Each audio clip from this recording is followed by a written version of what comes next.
and my name is Alejandro Zambrano. Let's take a look at the markets. The dollar under heavy pressure yesterday. Reason for that is just that the economic data from the U.S. that came out was really, really bad actually, and it's sort of indicating that we're going to bring to an economic slowdown in the U.S. And that obviously sort of affects the dollar. So let's actually take a look at that. I'm just going to load the economic calendar here, and I'm talking about the Markit PMI figures. So the Markit PMI figures for, let's see if I can pull that out and show you how it works. So this is just some of the data numbers. So Markit PMIs, okay? So the prior reading, sorry, let's take a look at this one first. This one here. So the reading for the manufacturing, so it's the different sections, usually construction, manufacturing, and services. Now, the manufacturing sector tends to be the leading one because you cut down on buying cars, buying washing machines, and sort of durable goods before sort of cutting down on services, which would be, getting a haircut. So this indicators tends to lead, and the prior reading was 52.5. The current reading was 50.6. Now this is just a survey. They just ask people. It's not hard data, but if this one goes below 50, it indicates contraction in the manufacturing zone. So pretty much what we saw in the Chinese economics, not economic, but what we saw in the Chinese economy recently. And then you have the services section, which is the biggest one in the US because it's a service economy. Again, getting a haircut, the usage of accountancies and lawyers and anything that is a service, really. That also dipped to 5.9. Now, usually this one can dip to 50 or close to 50, but this one tends to be relatively stable. But it declined from 52.3 to 50.9. So the combination of the two, so the market weighted index, which is the composite, dipped to 50.9. It's a combination of these two, which sort of represents the economy in the best way. And what's interesting here is that this is very close to 50. Now, if we have readings below 50 for say 3 months in a row, then that would indicate what we call a technical recession. Now, a technical recession doesn't have to mean that we are going to have a significant economic decline. If we look at Germany, they have had zero growth. I think it was since summer last year. They have zero growth. I think just this final quarter, maybe they did it slightly better, but they have minus 0.3 and I think two minus 0.3 and then another zero growth. So it doesn't have to mean that the unemployment rate is going to rocket. It doesn't have to mean that's going to be like 2008, right?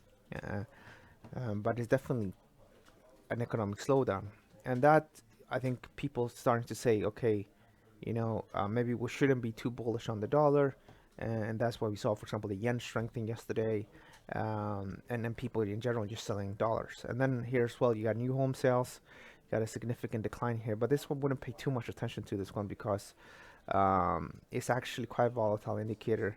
But there has been talk about sort of weakening in the housing markets for at least, say, 6 to 9 months. People talked about it. But obviously, with stock markets go up and everything, the focus sort of goes away. So this is influencing the markets, and I think that affected the markets the way they did. And as for the EURUSD, it went all the way up and did touch that sell zone.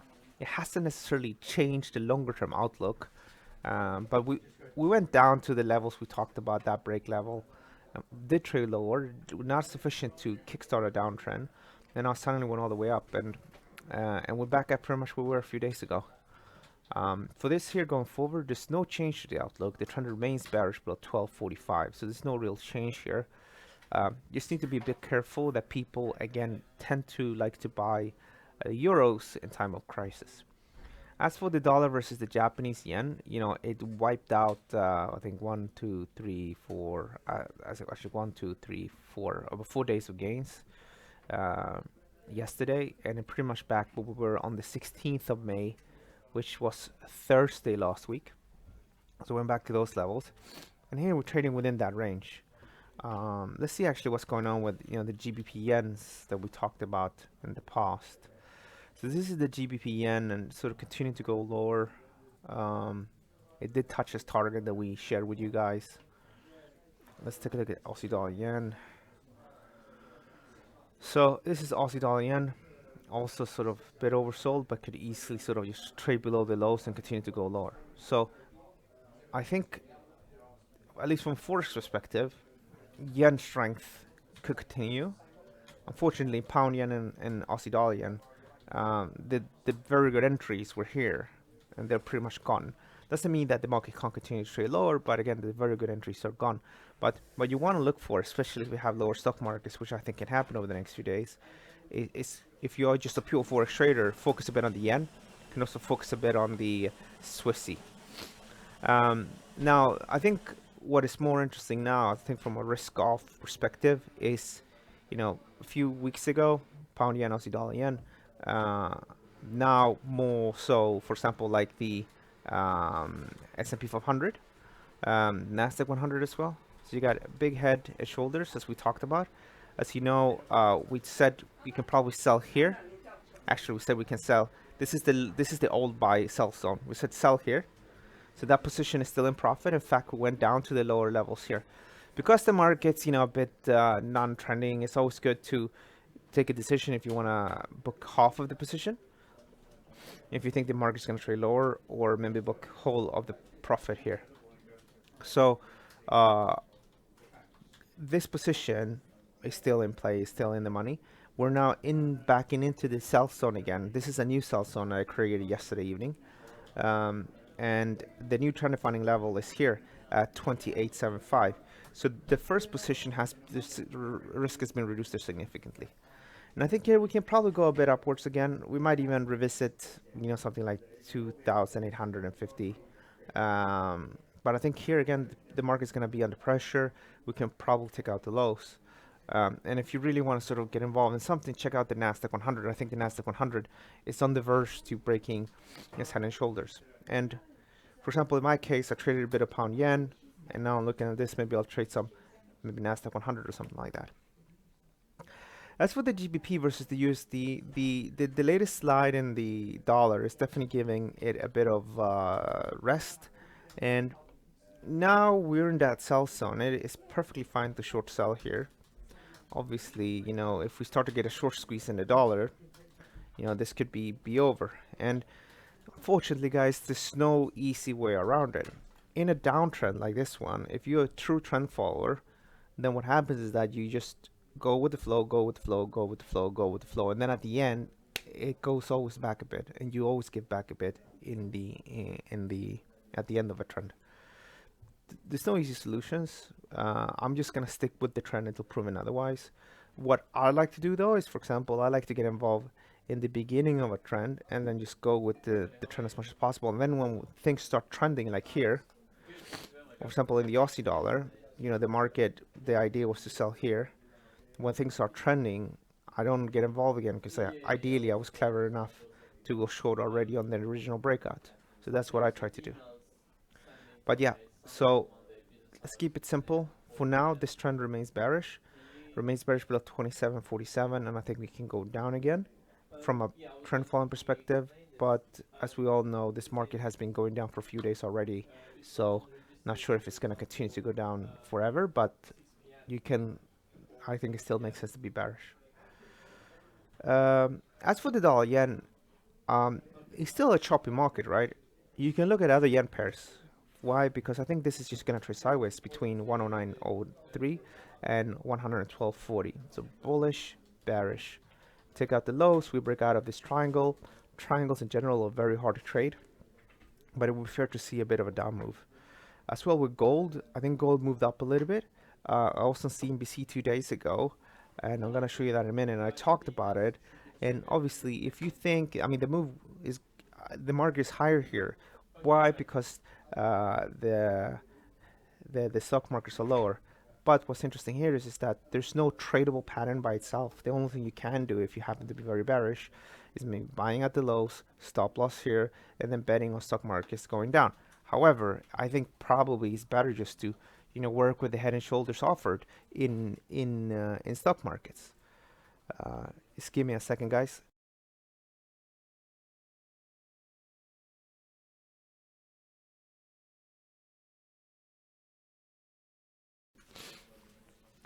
Sorry about that. I think I'm getting a bit of an allergy or something.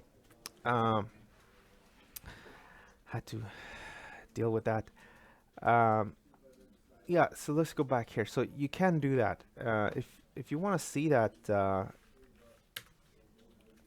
if you want to see that um, interview, go to ATFX UK on YouTube, and in the here it is actually. But you can also find all the actually here. This is the one. What I managed to do here is I managed to replace the audio because it's usually just in Arabic because this is seems Arabia, but you can check it out there. That's just the English part. We also have the full Arabic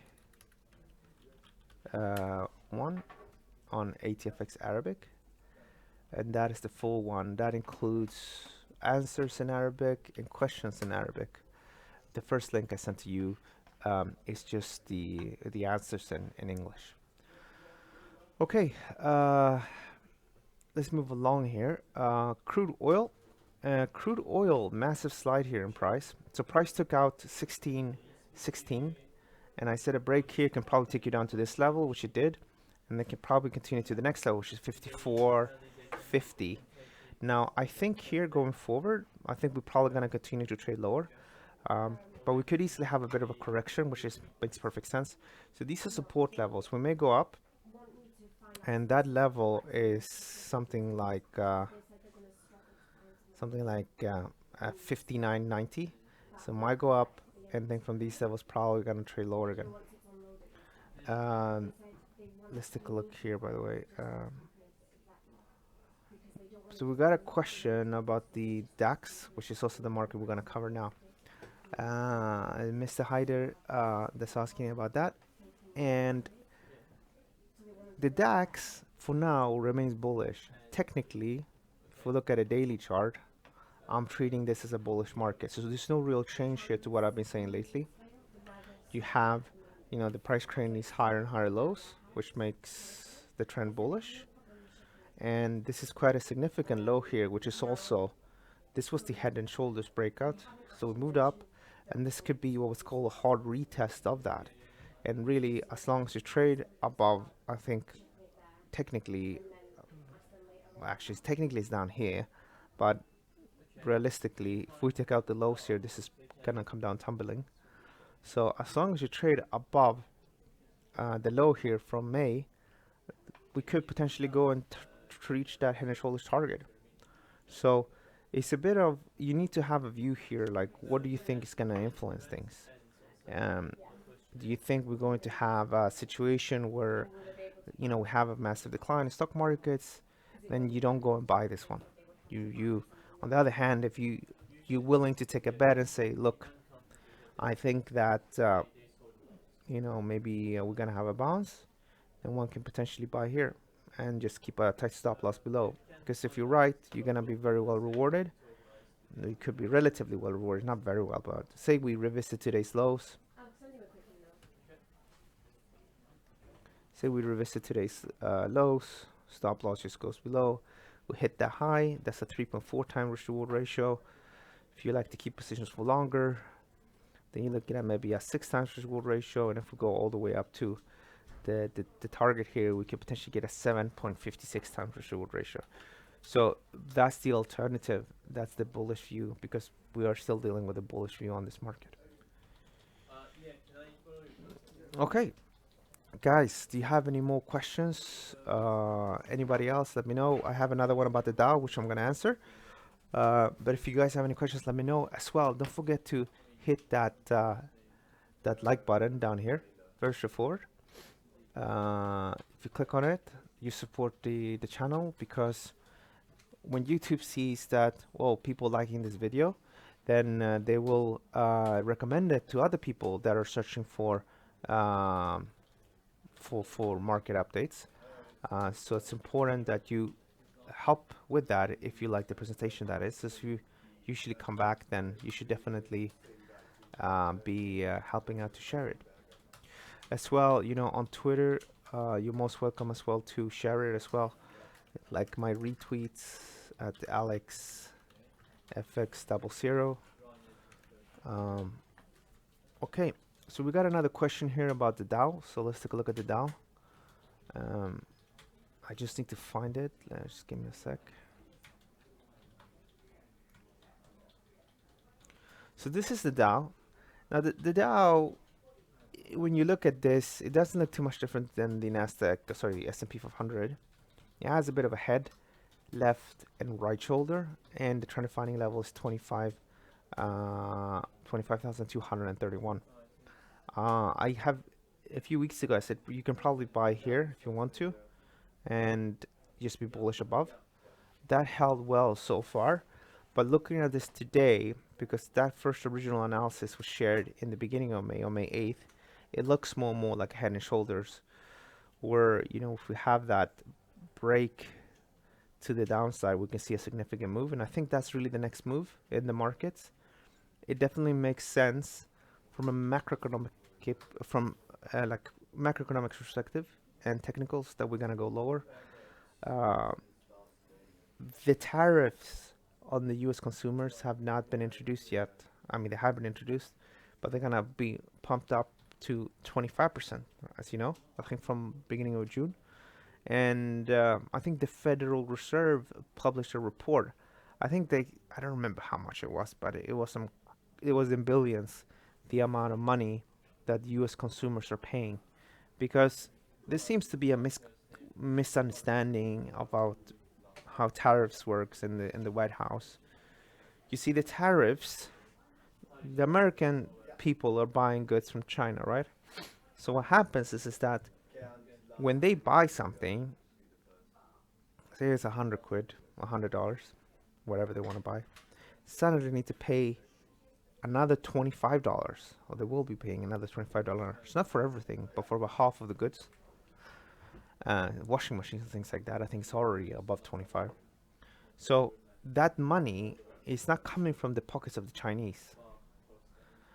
Of course, the Chinese producers, they're selling less, because suddenly an American consumer is going to say, do I really want something with Chinese components? Look, it's much more expensive. I can buy the domestic brand, or maybe a brand made in Europe, or maybe another brand that is not under tariffs.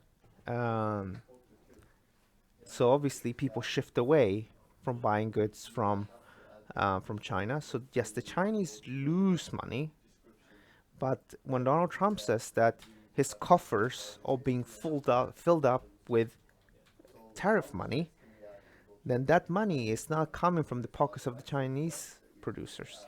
It's coming from the pockets of his own citizens. So it's that the Fed did a report on, and the estimate that the losses is in the billions, and that naturally creates lower economic growth, because suddenly you can't do that upgrade of your kitchen or buy that new machine or anything else, because most of the electronics and stuff we use nowadays is Chinese. So, or has some Chinese bits of it, even if it's designed, for example, in the US, like Apple, some of the stuff is being produced in China. So we already seen higher inflation. I sent you two academic reports, and we could have higher. It will be fully natural to have more inflation. So what happens is that the prices of everything goes up, and at the same time there's less consumption, because trade wars, if you look at it historically, have not really worked. However, it can work if it's short-term gain for long-term gain, and I think that's what Donald Trump wants to do. And we talked about this many times before. He's happy to take a step back to force the Chinese government to open up their markets more for foreign companies, and sort of tackle some of the issues there between the imbalance. But we should never forget anyway, this is really crucial from a purely economic perspective. Like, very rich countries will many times have some sort of a deficit, not for everything, but creating washing machines and things like that, like telephone sets, it's not really very affordable to do that in countries where salaries are really high. So what happens is that manufacturing work, like shipbuilding, to give you an idea, or again washing machines, things like that, those sort of jobs are naturally outsourced to other countries. Just the way it works. So what happens is that what you can't export, even though it's changing dramatically, is services, where you need to have like a human being to interact with. They need to be in your time and your time zone. That is much more difficult to outsource. So what happens, like in the UK, Europe, and US, is that economies go from being manufacturing economies to service economies. That's just the way it works. A very good example of this is shipbuilding. Like a lot of the ships before, like in the 70s and 60s and things like that, were created in Europe. And then that was, maybe moved to places like South Korea, and then it sort of still lingers around there. But maybe 20 or 30 years from now, people won't go to China to produce their goods. They're gonna go maybe to places in Africa, where it's cheaper to produce these goods. So the production of these goods, they jump from country to country. I mean, the Chinese are doing huge investments, for example, in Africa already, so they can be part of that journey when these countries start growing, I guess. And that's just the way it works. On the other hand, you have like sophisticated things like Tesla cars, electric cars being produced in the US. You have special parts of sort of trains and things like that, or even production of trains and things like that, that you don't want to outsource, and all of that is kept. So there's always going to be that cutting edge, like the production of military ships and aircraft and stuff like that. You don't outsource that, but all the basic stuff is going out. So we'll see what happens with Donald Trump's plan, but it's going to be difficult, I think, some of it. And if he succeeds in opening up the Chinese economy to allow foreign companies to thrive there, for example, allowing companies like Visa and MasterCard to do business there, then it's not necessarily going to cause the trade deficit to diminish, because a lot of these foreign companies are going to move to China just because now they don't have that technology sharing issues that they had before. So it's a good time to own a business, and it's going to continue to be a good time to own a business. That's all I can say. Okay, that's a little bit of economics 101 there. I hope you find this useful. I think we're going to wrap things up. We have Marvin here today, and we have Antonio. Guys, thanks so much for joining me this morning. So Monday is bank holiday, but not only that, on Monday I'm gonna be flying out. I'm actually gonna be already in Greece. Actually, I'm flying out of Greece to Rhodes. So I'm gonna be there for like a week with my family, and just enjoying the sun and hanging out at the beach. So no webinars next week. Rather, the first webinar, I'm gonna be back on June 4th for that. So the whole of next week, no webinars here on the ATFX channel. I might do some posting on Twitter on AlexFX00, but this is probably going to be limited by that. I actually want to have a break from the markets. It's always good to do that once in a while. Just take a step away from the market, because when you come back, you usually come back with usually a better perspective on things than you had before. Okay, guys, thanks so much for watching, and good luck with your trading, and I'll see you guys on the 4th of June. Thank you. Bye-bye.